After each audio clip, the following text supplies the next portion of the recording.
Hello, my beautiful people. Welcome to your annual 2024 Astro-Tarotscope trailer. So it is just that. So if you're watching the video and you think, hang on, it's not all here, it isn't. These are just a little taster so that you can get a little try before you buy.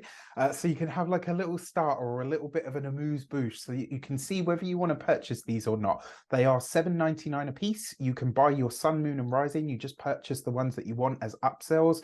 It's nice, easy and streamlined for you this year. There is also a very special price on the New Year, New Frequency product, which is coming very, very soon. You're gonna be hearing about this for weeks. I'm so excited to bring this to you. But the bundle for the 2024 Astro-Tarotscopes is $49.99 this year. And as I say, it's just a taster of all the different parts that are going to be in there. And more importantly, you will get PDFs. There's going to be lots of other goodies there as well. All right, so I just want to say from my heart to yours, thank you so much for all of your support throughout 2023. And for those of you that have been with me longer than that and beyond, it really does mean a lot. I really hope that you have a wonderful 2024. And I also hope that these set you up in stellar fashion to enjoy what is set to be a pretty interesting and awesome universal year 8. With that said, take care and I'll see you soon. For your actions and interactions and options with the world over the course of 2024, you have the Star card. Beautiful. So what this tells me is that this year, really do have hope for the future and dream big.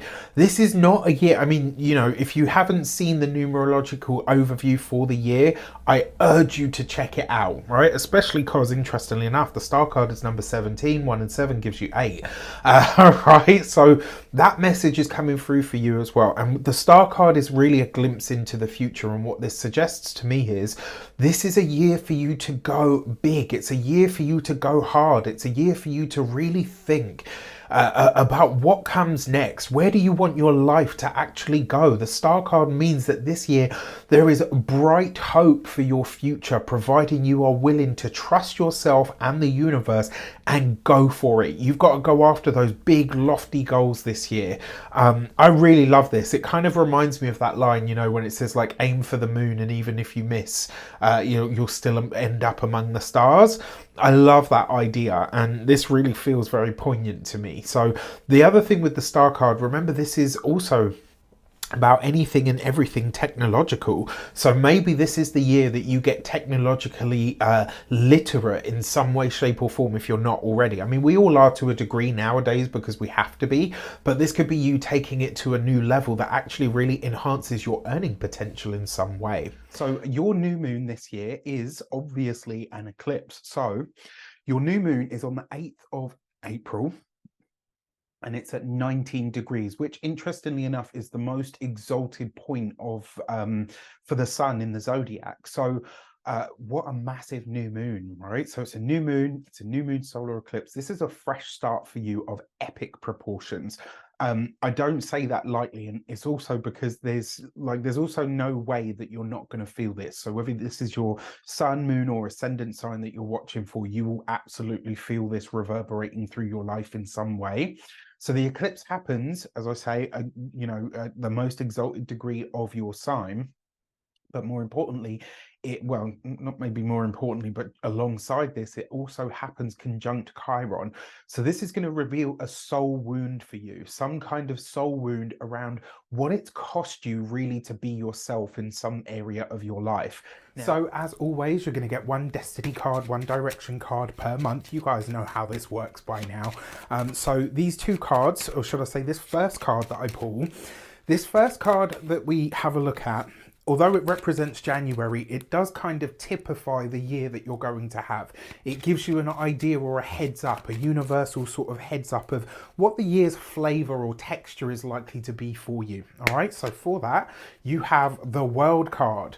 This is a year of expansion. It's a year of growth. Yes, that probably sounds very Jupiterian, but the world card really is about ascension. In a lot of ways, this is where new levels of everything open up to us and for us.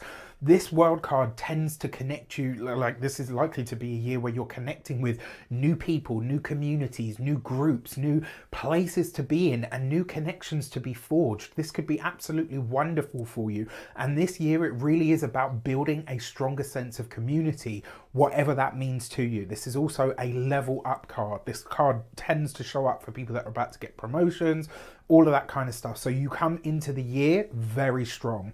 Now, in terms of January, this is a year where you are really meant to start getting the structure and the organization around your plans. This is the month to do it. This is not the month to, you know, to kind of sit about and sort of take it easy and chill and all the rest of it. This year, you know, should I say in January, straight out of the gate, you have to show up with a solid plan. You need to be organized and ready to execute. That being said, look at your people, look at your connections. January is really really asking you to start thinking about who are your connections? What does your community or the community that you're a part of actually say about you? For the clarification on this, you've got the Temperance card, right? So this is actually lovely.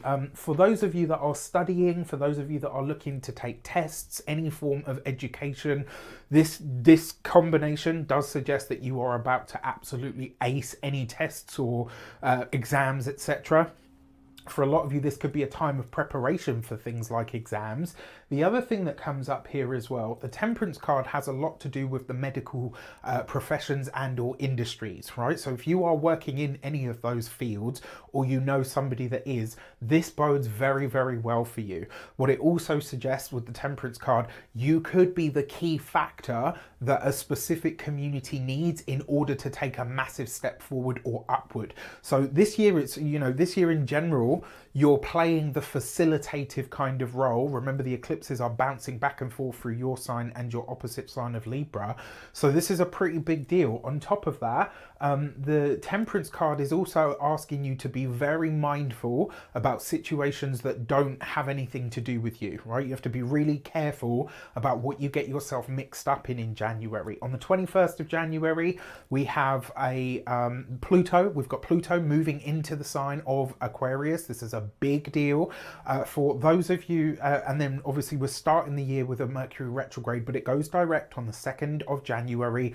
So it's kind of not even really there. Yes, there's the post-retrograde shadow, but it's not going to be like, we come into this year a lot better than we came into 2023. All right, with that said, if you want to check out what those retrogrades and stuff are going to mean for you, make sure you download the Astrological cheat sheet. It's going to show you everything that you need to know, and that stuff is specific to your sign. Again, if you're watching this, please make sure you check out your Ascendant, but if you're only going to watch one, make sure it's for your Ascendant.